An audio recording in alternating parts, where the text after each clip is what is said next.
Hi ಎಲ್ಲರಿಗೂ ನಮಸ್ಕಾರ. ಕರ್ನಾಟಕ ಪರೀಕ್ಷಾ ಪ್ರಾಧಿಕಾರ KEಯಿಂದ ಅಧಿಕೃತವಾಗಿ ಅಧಿಸೂಚನೆ ಹೊರಡಿಸಿದರೆ VEOಗೆ ದಿನಾಂಕ 10 ಮತ್ತು 7ನೇ ತಿಂಗಳು 2026ರಲ್ಲಿ ಅಂದರೆ ಶುಕ್ರವಾರ ತಾನೇ ಅಧಿಕೃತವಾಗಿಯೇ KEಯಿಂದ VEOಗೆ ನೋಟಿಫಿಕೇಷನ್ಸ್ನ ಅಧಿಸೂಚನೆ ಹೊರಡಿಸಿದ್ದಾರೆ. ಮತ್ತು ಈ ವಿಡಿಯೋದಲ್ಲಿ ನಾನು ನಿಮಗೆ ಗ್ರಾಮಾಡಳಿತಾಧಿಕಾರಿ VEOಗೆ ಯಾವ್ಯಾವ ಡಿಸ್ಟಿಕಲ್ಲಿ ಎಷ್ಟು ಪೋಸ್ಟ್ ಖಾಲಿ ಇದೆ ಮತ್ತು ಏಜ್ ಲಿಮಿಟ್ ಎಷ್ಟಿದೆ, ಹಾಗೆ ಫೀಸ್ ಎಷ್ಟಿದೆ ಮತ್ತು ಏನೇನು ಡಾಕ್ಯುಮೆಂಟ್ಸ್ ಬೇಕು ನೀವು ಅಪ್ಲಿಕೇಶನ್ಸ್ ಹಾಕಬೇಕು ಅಂತ ಅಂದರೆ ಅಪ್ಲಿಕೇಶನ್ ಡೇಟ್ ಯಾವಾಗಿಂದ ಸ್ಟಾರ್ಟ್ ಆಗುತ್ತೆ, ಹಾಗೆಯೇ ಏಜ್ ರಿಲ್ಯಾಕ್ಸೇಷನ್ ಕೊಟ್ಟಿದ್ದಾರೆ. ಹಾಗೆಯೇ ಅಧಿಸೂಚನೆ ಒಂದ್ಸಲ ನೀಟಾಗಿ ನೋಡ್ಕೊಳ್ಳೋಣ. ಮತ್ತು ನಾನು ಡಿಸ್ಕ್ರಿಪ್ಷನ್ ಲಿಂಕ್ ಕೂಡ ಕೊಟ್ಟಿರ್ತೀನಿ. ನೀವು ಒಂದ್ಸಲ ನೀಟಾಗಿ ಅಪ್ಲಿಕೇಶನ್ ಹಾಕೋಕ್ಕೂ ಮುಂಚೆ ಒಂದಲ್ಲ ಅಂದರೆ 2-3 ಸಲ ಏನಾದರೂ ನೀವು ಅಧಿಸೂಚನೆನ ನೋಡ್ಕೊಂಡೇ ನೀವು ಅಪ್ಲಿಕೇಶನ್ಸ್ನ ಫಿಲ್ ಮಾಡ್ಕೊಳ್ಳಿ.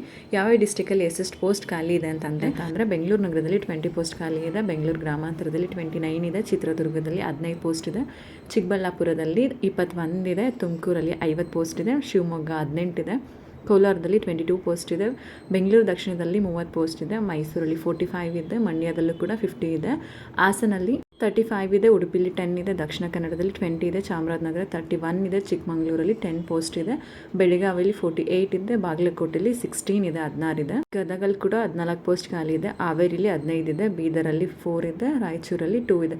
ಒಟ್ಟು ಹುದ್ದೆಗಳ ಸಂಖ್ಯೆ ಬಂದು 505 ಪೋಸ್ಟ್ ಖಾಲಿ ಇದೆ. VEOಗೆ ಅಧಿಕೃತವಾಗಿ ನೋಟಿಫಿಕೇಷನ್ಸಲ್ಲಿ ಹೊರಡಿಸಿರೋದಿದು. ಗ್ರಾಮಾಡಳಿತ ಅಧಿಕಾರಿಗೆ ನೀವು ಅಪ್ಲೈ ಮಾಡಬೇಕು ಅಂದರೆ ಶೈಕ್ಷಣಿಕ ವಿದ್ಯಾರ್ಹತೆ ನೋಡಿ ಇಲ್ಲಿ ಕೊಟ್ಟಿದ್ದಾರೆ. ನಿಮಗೆ PUC ಕಂಪ್ಲೀಟ್ ಆಗಿರಬೇಕು ಅಥವಾ ತತ್ಸಮಾನ ಅದಕ್ಕೆ ಈಕ್ವಲೆಂಟಾಗಿ ತತ್ಸಮಾನ ವಿದ್ಯಾರ್ಹತೆ ಆಗಿರಬೇಕು, ಅಥವಾ ಕರ್ನಾಟಕ ಪದವಿ ಪೂರ್ವ ಶಿಕ್ಷಣ ಮಂಡಳಿ ನಡೆಸಿರುವಂಥ PUCಯಲ್ಲಿ ನೀವು ಯಾವುದಾದ್ರೂ CBSE ಅಥವಾ ICSE ಮಂಡಳಿಲಿ ನೀವು PUC ಕಂಪ್ಲೀಟ್ ಮಾಡ್ಕೊಂಡಿರಬೇಕು. ಇಲ್ಲ ಅಂತಂದರೆ ಇತರೆ ಯಾವುದಾದ್ರೂ ರಾಜ್ಯ ಸರ್ಕಾರದ ಪರೀಕ್ಷಾ ಮಂಡಳಿಗಳೊಂದಿಗೆ ನಡೆಸಿರುವ ಕ್ಲಾಸಲ್ಲಿ ನೀವು 12th ಕಂಪ್ಲೀಟ್ ಮಾಡ್ಕೊಂಡಿರಬೇಕು. ಅದರಲ್ಲಿ ಕೊಟ್ಟಿದ್ದಾರೆ ನೋಡಿ. ನೀವು ನೋಟಿಫಿಕೇಷನ್ಸ್ VEOಗೆ ಅಪ್ಲಿಕೇಶನ್ಸ್ ಹಾಕೋಕ್ಕೆ ಮುಂಚೆ ನೋಟಿಫಿಕೇಷನ್ ಒಂದು 3-4 ಸಲ ನೀವು ನೋಡ್ಕೊಂಡು ಅಪ್ಲಿಕೇಶನ್ ಫಿಲ್ ಮಾಡ್ಕೊಳ್ಳಿ.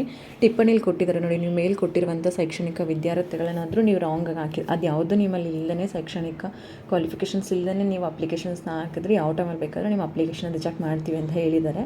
ಹಾಗೆ ನೀವು ಅರ್ಜಿ ಸಲ್ಲಿಸೋಕ್ಕೂ ಮುಂಚೆನೇ ನಿಮ್ಮದು ಇವಾಗ ಏನು ಡೇಟ್ ಫಿಕ್ಸ್ ಮಾಡಿದ್ದಾರೆ ಅರ್ಜಿ ಸಲ್ಲಿಸೋಕ್ಕೆ, ಅದ್ರದ್ದು ಮುಂಚೆ ನಿಮ್ಮದು PUC ಕಂಪ್ಲೀಟ್ ಮಾಡ್ಕೊಂಡಿರಲೇಬೇಕು. ಅವ್ರು ಏನು ಕೊಟ್ಟಿದ್ದಾರೆ ಶೈಕ್ಷಣಿಕ ವಿದ್ಯಾರ್ಹತೆಗಳು ಕಂಪ್ಲೀಟ್ ಆಗಿರಬೇಕು ಅಂತ ಹೇಳಿದ್ದಾರೆ. ನೆಕ್ಸ್ಟು ನೀವು VEOಗೆ ಅಪ್ಲಿಕೇಶನ್ಸ್ ಆಗ್ತಾ ಇದ್ದೀರ ಅಂದರೆ ನಿಮ್ಮದು ವಯೋಮಿತಿ ಏಜ್ ಎಷ್ಟಿರಬೇಕು ಅಂತ ಕೇಳಿದ್ದಾರೆ. ಇಲ್ಲಿ ಕೊಟ್ಟಿದ್ದಾರೆ ನೋಡಿ, ಸಾಮಾನ್ಯ ಅರ್ಹತೆ ಅಭ್ಯರ್ಥಿಗಳಿಗೆ 40 ವರ್ಷ, ಜನರಲ್ ಕ್ಯಾಂಡಿಡೇಟ್ಸ್ಗಳಿಗೆ 40 ವರ್ಷ ಇದೆ. ಹಾಗೆ ಪ್ರವರ್ಗ 2A 2B 3A ಮತ್ತು 3B ಅಭ್ಯರ್ಥಿಗಳಿಗೆ 43 ವರ್ಷಗಳು ಕೊಟ್ಟಿದ್ದಾರೆ. ಪರಿಶಿಷ್ಟ ಜಾತಿ ಮತ್ತು ಪರಿಶಿಷ್ಟ ಪಂಗಡ ಪ್ರವರ್ಗ 1 ಅಭ್ಯರ್ಥಿಗಳಿಗೆ 45 ವರ್ಷನ ಏಜ್ ಲಿಮಿಟ್ನ ಫಿಕ್ಸ್ ಮಾಡಿದ್ದಾರೆ. ನೀವು VEOಗೆ ಅಪ್ಲಿಕೇಶನ್ಸ್ ಆಗಿರಬೇಕು ಆಗ್ತಿದ್ದೀರಾ ಅಂತಂದರೆ ನೀವು ಈ ಏಜ್ ಒಳಗಡೆ ಇರಬೇಕು ಅಂತ ಕಂಪ್ಲೀಟಾಗಿ ಕೊಟ್ಟಿದ್ದಾರೆ. ಅರ್ಜಿ ಸಲ್ಲಿಸುವ ವಿಧಾನ ಕೊಟ್ಟಿದ್ದಾರೆ. ನೀವು ಅಪ್ಲಿಕೇಶನ್ಸ್ನ ಕರ್ನಾಟಕ ಪರೀಕ್ಷಾ ಪ್ರಾಧಿಕಾರದ ವೆಬ್ಸೈಟ್ ಮೂಲಕನೇ ಅಪ್ಲಿಕೇಶನ್ಸ್ನ ಫಿಲ್ ಮಾಡಬೇಕು ನೀವು VEOಗೆ. ಹಾಗೆ ಇಲ್ಲಿ ಕೊಟ್ಟಿದ್ದಾರೆ ನೋಡಿ, ಅಭ್ಯರ್ಥಿಗಳು ನೀವು ಯಾರು VEOಗೆ ಅಪ್ಲಿಕೇಶನ್ಸ್ ಆಗ್ತಿದ್ದೀರ ಕ್ಯಾಂಡಿಡೇಟ್ಸ್ಗಳು ಕೇವಲ ಒಂದು ಜಿಲ್ಲೆಗೆ ಮಾತ್ರ ಅರ್ಜಿ ಸಲ್ಲಿಸಬೇಕು.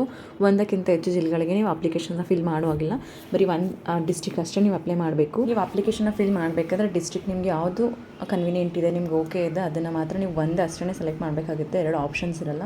ನೀವು ಒಂದ್ಸಲ ನೋಡ್ಕೊಂಡು ಸೆಲೆಕ್ಟ್ ಮಾಡ್ಕೊಳ್ಳಿ, ಯಾಕಂದರೆ ನೀವು ಮತ್ತೆ ಕರೆಕ್ಷನ್ಸ್ ಕೂಡ ಇರಲ್ಲ. ನೀವು ಡಿಸ್ಟ್ರಿಕ್ಟನ್ನ ಮತ್ತೆ ಚೇಂಜ್ ಮಾಡ್ತೀನಿ ಅಂದರೆ ಕರೆಕ್ಷನ್ಸ್ ಇರಲ್ಲ. ಹಾಗಾಗಿ ಒಂದೇ ಸಲ ನೀವು ಡಿಸ್ಟ್ರಿಕ್ಟ್ನ ನೋಡ್ಕೊಂಡು ಯೋಚನೆ ಮಾಡಿ ಡಿಸ್ಟ್ರಿಕ್ಟ್ನ ಕೊಡಿ. ಯಾಕಂದರೆ ನೀವು ಏನಾದರೂ ಸೆಲೆಕ್ಷನ್ಸ್ ಆಯಿತು ಅಂದರೆ ನೀವು ಅದೇ ಡಿಸ್ಟ್ರಿಕ್ಕಲ್ಲೇ ವರ್ಕ್ ಮಾಡಬೇಕಾಗತ್ತೆ.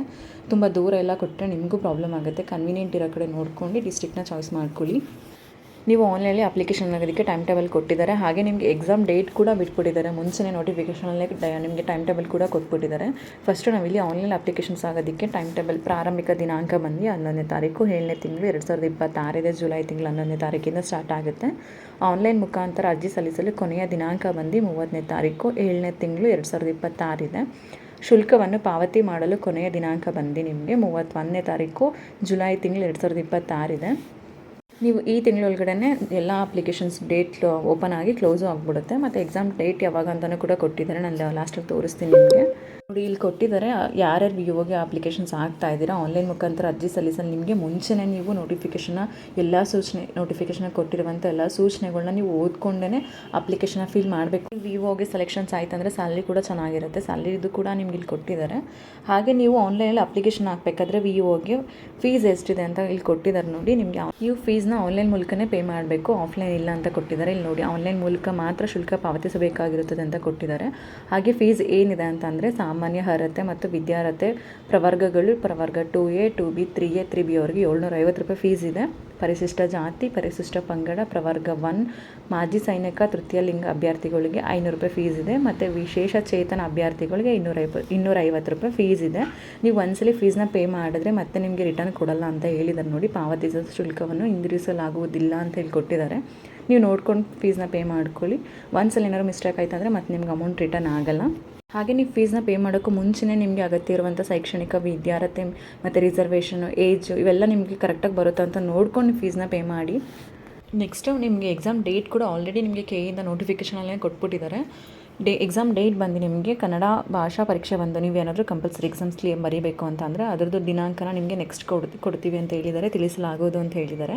ಪೇಪರ್ 1 ಡೇಟ್ ಬಂದು ನಿಮಗೆ 4ನೇ ತಾರೀಕು 10ನೇ ತಿಂಗಳು ಅಕ್ಟೋಬರ್ ಮಂತ್ ಇದೆ. ಬೆಳಿಗ್ಗೆ 10:30ರಿಂದ ಮಧ್ಯಾಹ್ನ 12:30ವರೆಗೂ ಇದೆ. ಹಾಗೆ ಪೇಪರ್ 2 ಬಂದು ನಿಮಗೆ ದಿನಾಂಕ 4/10/2026 ಮಧ್ಯಾಹ್ನ 2:30ರಿಂದ 4:30ವರೆಗೆ ಅಂತ ಇದೆ. ಎಕ್ಸಾಮ್ ಡೇಟು ಕೂಡ ಮುಂಚೆನೇ ಕೊಟ್ಬಿಟ್ಟಿದ್ದಾರೆ ನಿಮಗೆ ಕೆಯಿಂದನೇ. ಕನ್ನಡ ಕಂಪಲ್ಸರಿ ಎಕ್ಸಾಮ್ಸ್ ಬಗ್ಗೆ ನಾನು ಆಲ್ರೆಡಿ ವಿಡಿಯೋ ಮಾಡಿದ್ದೀನಿ, ನಾನು ಡಿಸ್ಕ್ರಿಪ್ಷನ್ ಲಿಂಕ್ ಕೊಟ್ಟಿರ್ತೀನಿ. PC ಎಕ್ಸಾಮ್ಗೆ ಇವಾಗ ರೀಸೆಂಟಾಗಿ ನೋಟಿಫಿಕೇಷನ್ಸ್ ಆಗಿದೆ.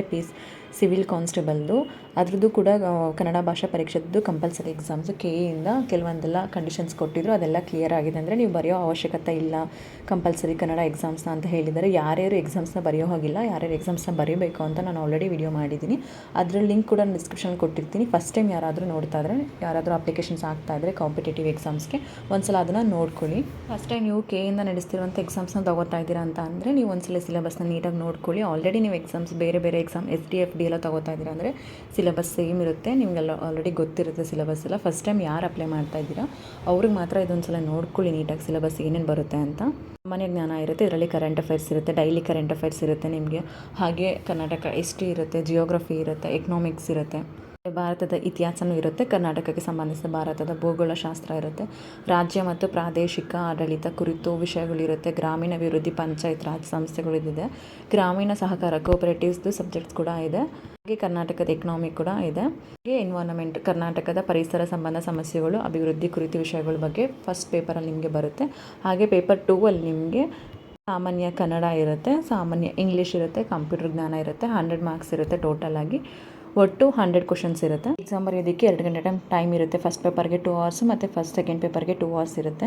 ಹಾಗೆ ನೆಗೆಟಿವ್ ಮಾರ್ಕ್ಸ್ ಅಂತ ಕೊಟ್ಟಿದ್ದಾರೆ, ನಿಮಗೆ ಋಣಾತ್ಮಕ ಮೌಲ್ಯಮಾಪನ ಕೂಡ ಇರುತ್ತೆ. ನೀವು VOಗೆ ಅಪ್ಲಿಕೇಶನ್ಸ್ ಆಗ್ತಾ ಇದೆ ಅಂದರೆ ನಿಮ್ಮ ಹತ್ರ ಏನೇನು ಡಾಕ್ಯುಮೆಂಟ್ಸ್ ಇರಬೇಕು ಅಂತಂದರೆ, ನೀವೇನಾದರೂ ನಿಮ್ದೇನಾದರೂ ಕ್ಯಾಸ್ಟ್ ಏನಾದರೂ ನೀವು ಕ್ಲೈಮ್ ಮಾಡ್ತಾ ಇದ್ದೀರಾ, ರಿಸರ್ವೇಷನ್ ಆದರೂ ಕ್ಲೈಮ್ ಮಾಡ್ಕೋತಿದ್ದೀರಾ ಕ್ಯಾಸ್ಟ್ ಅಂತ ಅಂದರೆ ನಿಮ್ಮ ಹತ್ರ ಕ್ಯಾಸ್ಟ್ ಸರ್ಟಿಫಿಕೇಟ್ ಇರಬೇಕು, ಅದು ರೀಸೆಂಟಾಗಿ ಇರಬೇಕು, RD ನಂಬರ್ ಎಲ್ಲ ಕರೆಕ್ಟ್ ಇರಬೇಕು. ಮತ್ತು ನೀವೇನಾದರೂ ಕನ್ನಡ ಮೀಡಿಯಮ್ ಏನಾದರೂ ಕ್ಲೈಮ್ ಮಾಡ್ತೀರಾ ಅಥವಾ ರೂರಲ್ ಗ್ರಾಮೀಣ ಅಭಿವೃದ್ಧಿ ಏನಾದರೂ ಕ್ಯಾಂಡಿಡೇಟ್ಸ್ ಏನಾದರೂ ನೀವು ಕ್ಲೈಮ್ ಮಾಡ್ತೀರಾ ಅಂದರೆ ನಿಮ್ಮ ಹತ್ರ ರೂರಲ್ ಸರ್ಟಿಫಿಕೇಟು ಮತ್ತು ಕನ್ನಡ ಮೀಡಿಯಮ್ ಸರ್ಟಿಫಿಕೇಟ್ ಕೂಡ ಇರಬೇಕು. ಇಲ್ಲಿ ಕೊಟ್ಟಿದ್ದಾರೆ ನೋಡಿ, ಕನ್ನಡ ಮಾಧ್ಯಮದಲ್ಲಿ ನೀವೇನಾದರೂ ಸ್ಟಡಿ ಮಾಡಿದ್ದೀರಾ 1 to 10th ಅಂದರೆ ನಿಮ್ದು ಅದು ಕೂಡ ಕನ್ನಡ ಮೀಡಿಯಮ್ದು ನಿಮ್ಮ ಸ್ಕೂಲಲ್ಲಿ ಬರ್ಕೊಡ್ತಾರೆ ನಿಮ್ಗೆ ಅದು ನಿಮ್ಮ ಹತ್ರ ಆಲ್ರೆಡಿ ಇರಬೇಕು. ಹಾಗೆ ನೀವೇನಾದರೂ ಯೋಜನೆಗಳು ನಿರಾಶ್ರಿತರು ಅದೇನಾದರೂ ಇದ್ದರೆ ಅದ್ರ ರಿಸರ್ವೇಷನ್ ಕೊಡಬೇಕು. ವಿಶೇಷ ಚೇತನ ಏನಾದರೂ ಇತ್ತಂದರೆ ನಿಮ್ಮದು ಹ್ಯಾಂಡಿಕ್ರಾಫ್ಟ್ಸ್ ಏನಾದರೂ ಇತ್ತಂದರೆ ಅದರದ್ದು ಕೂಡ ರಿಸರ್ವೇಷನ್ ನೀವು ಕ್ಲೈಮ್ ಮಾಡ್ತೀರಂದರೆ ನಿಮ್ಮ ಹತ್ರ ಸರ್ಟಿಫಿಕೇಟ್ ಇರಬೇಕು.